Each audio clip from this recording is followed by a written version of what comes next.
I began the introduction by saying that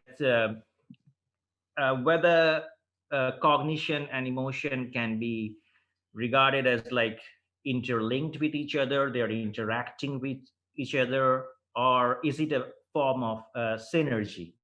So this is an area which is very important to understand, because as you know, I mean, if you have gone through the book of Eysenck and others as well, so they start saying that historically speaking, emotion was not really uh, emphasized in cognitive science study, even in social psychology, which is very surprising.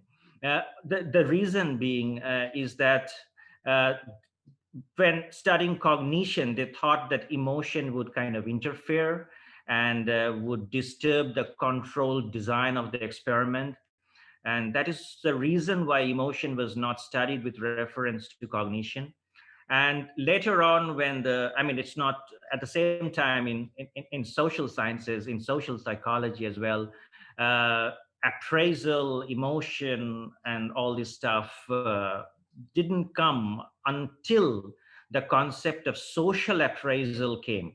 Now we know that we have several advanced technologies available, and we know that cognition and emotion are interacting with each other. And but what's the interaction? I mean, how would we define this interaction? That's the main thing about this course. And we have to understand whether it is just like emotion is helping cognition and cognition is helping emotion, and like this, or whether these two are operating in such a way that we can have certain emergent properties that is greater than the sum of these two uh, activities.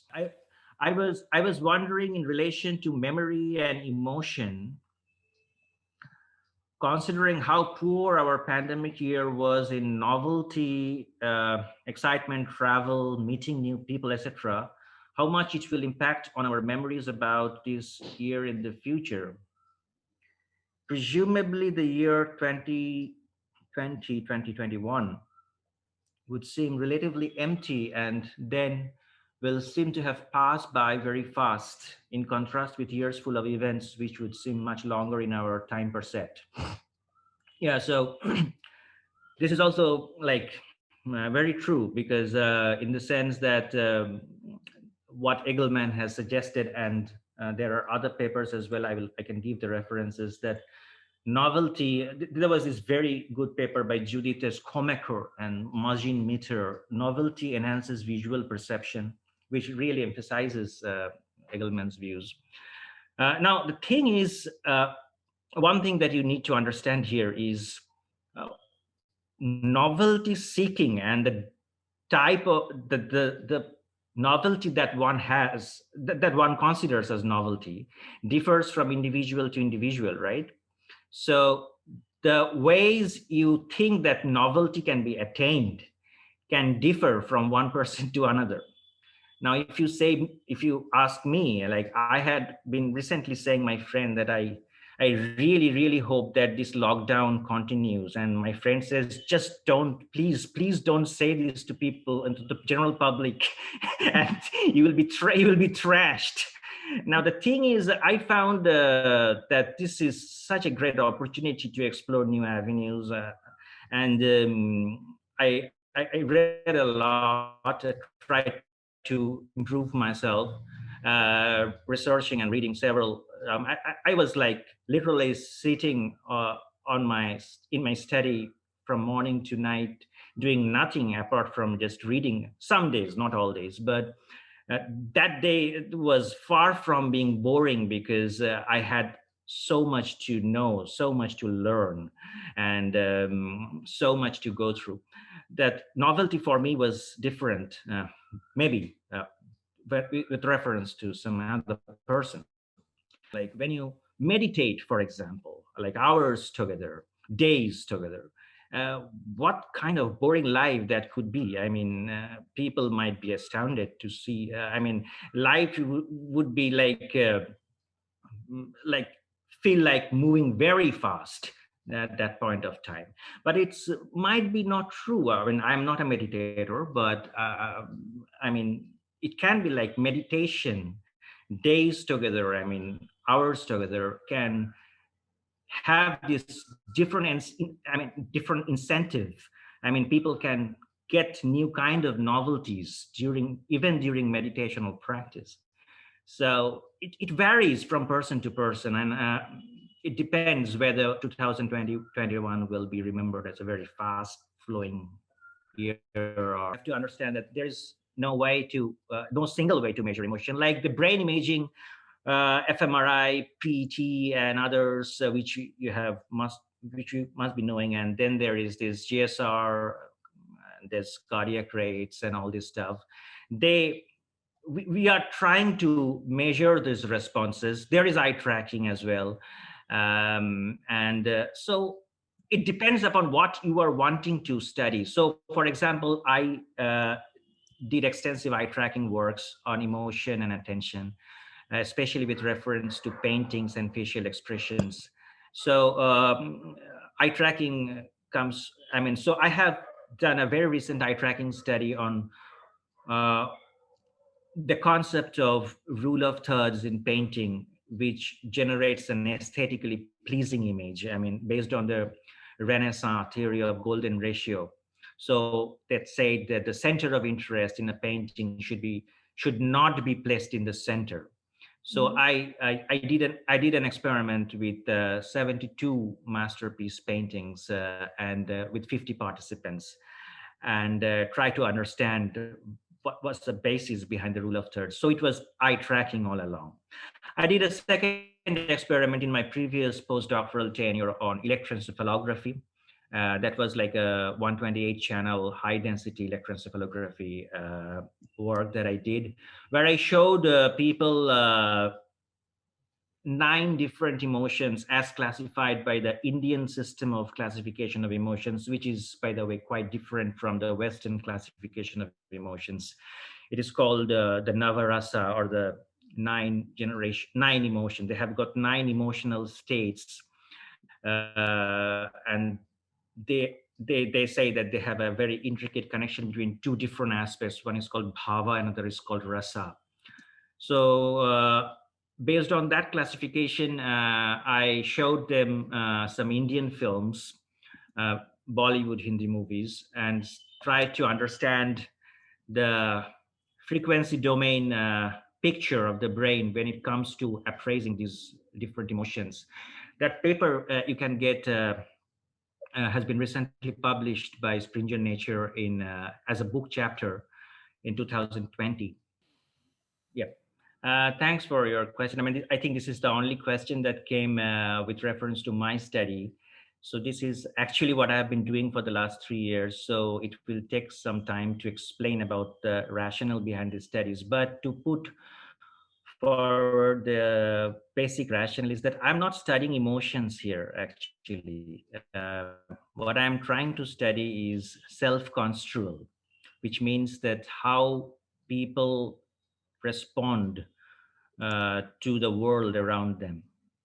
So that is well known with reference to cultural psychology, the domain of cultural psychology, which says that some people uh, relate to the same situation more relationally, and some people relate to that particular situation, the same situation, more individualistically. So, for example, there is an earthquake in your friend's locality, and you ask your friend, "How are you?" Now, I have to be very precise in this. This has got nothing to do with empathy or cognitive perspective taking. This is a completely different domain. Now, you ask your friend, "How are you?" And there can be two answers. One is, I'm fine. Don't worry about it. It's okay." Um, or your friend can reply in this manner that, it's a terrible situation. There's not a single house where nothing happened. I mean, people died. but fortunately, I am fine. So it doesn't necessarily mean that the person in the second response means that the person is more empathetic or something like that. It's just that his model of self is more relational, and the model of self for the first answer is more individualistic. And this is the thing that I have utilized for my study. Along with that, I have used another phenomena that has been developed by later theoretical development of appraisal, emotion appraisal, that is called social appraisal. Now, social appraisal is completely different from the normal appraisal theories of emotion. Social appraisal means that when I am talking with you, maybe I'm talking with Sophie right now, and Sophie is listening to my lecture, my talk, and she's very interested until suddenly she realizes, oh my God, I have a meeting. I have a very important meeting right now. I have to leave. And that changes the complete dynamics of her emotional response. But that doesn't end here. What I'm doing is that I am picking up the cue from Sophie. Although Sophie is very courteous, she doesn't show the emotion. I am picking up from her, and with reference to her appraisal, my emotion dynamics changes as well. And then I feel somewhat anxious that, oh, I should say that, okay, I think the time is over. I will talk later. And when Sophie realizes this, she again says, "Oh, come on! That was not such an important meeting that I can stop this I need to stop this conversation." She lights up again. So just the beautiful mind scenario that I explained through the film clip. So what I did is actually try to combine social appraisal with the cultural models of self to understand whether you behave relationally or individualistically. Now, what is its relevance with depression? The thing is, unfortunately, still all the psychological counseling procedures for emotional and behavioral disorders in the Eastern population is still very much Western oriented. It follows the Western template, and it does not work. It produces a very counterintuitive response. And this is true for India, this is true for China, this is true for Japan, because the models of self are different. Now, before understanding whether at all he has got depression or not, what I'm trying to do through my Newton project and my subsequent study is that what's the construal and whether there is any diagnostic tool which can be developed to understand self-construal, the model of self, which will help us to treat and or rather counsel a patient with emotional and behavioral disorder. That's the rationale of this experiment, put very shortly, but there are several other intricacies involved that will require a day to explain. But if you are interested, I can definitely have a talk on that as well. He just literally answered my question. That was Oh, like pretty wonderful. much what I wanted to ask. But just finally, yeah, if you could give some references just on like, because I'm really interested in film as well, and the neuroscience of film. So some references to do with those studies that you just talked about would be amazing. Thanks. Sure. No, definitely. I mean, I have given some references on cultural model of self, and there is also one book with reference to film called The Melodramatic Public. That's not really relevant, but yeah, if you are interested, you can, anyone from your group, if you're interested in anything related to this topic, I will be very much happy to help you as Yeah. much as Oh, possible.